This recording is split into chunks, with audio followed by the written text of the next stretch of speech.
plante, toujours de la famille des Labiacées, comme le lamier, qui a une odeur très très particulière. Tu vas me dire, Damien, ce que ça sent? La mélisse. Voilà, la mélisse citronnelle. C'est une plante qui est utilisée en pharmacopée, qui est comestible. On peut s'en servir, on va dire, un peu comme une épice. Personnellement, ça me plaît pas trop. Et à manger comme ça se mange. Mais c'est plus l'odeur qui est agréable que le goût. Mais bon, c'est pas toxique. Alors là, on dit souvent aux gamins qui dessinent des fleurs vertes, non, mais qu'il n'y a pas de fleurs vertes. Eh ben si, regardez, la preuve. Ça, c'est de l'hellebore.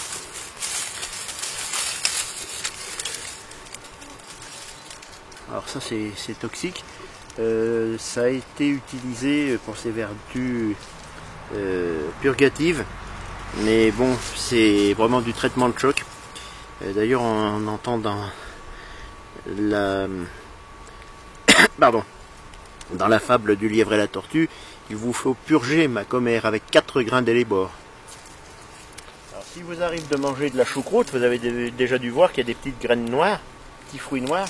Ce sont des baies de genièvre. Eh bien voici le genièvre. C'est un arbuste qui pousse plutôt en montagne. Alors ça pique hein, quand on touche. Alors c'est curieux parce que c'est très piquant et les lapins adorent ça. Ouais. Et donc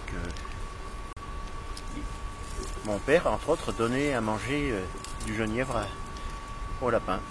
Alors hellebore, primevère lancéolée, c'est-à-dire le coucou, euphorbe, pulmonaire. Et là, si on descend un petit peu, on trouve l'antellide vulnéraire. Alors l'antellide vulnéraire, c'est pas avec ça qu'on fait la liqueur connue dans la région, je précise dans la région des Rhône-Alpes. C'est pas la vulnéraire qu'on met traditionnellement dans l'agnole, bien que celle-là on peut la mettre, et c'est excellent. C'est l'antellide vulnéraire, c'est une plante qui a une particularité, c'est que selon la terre sur laquelle elle pousse, dans la terre elle pousse, elle n'a pas les fleurs de la même couleur. La fleur peut aller du blanc à peine cassé au rosâtre, en passant par le jaune qui est quand même le plus courant. Et alors je préciserai que vulnéraire, ça veut dire une plante vulnéraire, c'est une plante qui était utilisée pour soigner les plaies, soigner les blessures. Voilà. Les groseilliers de montagne.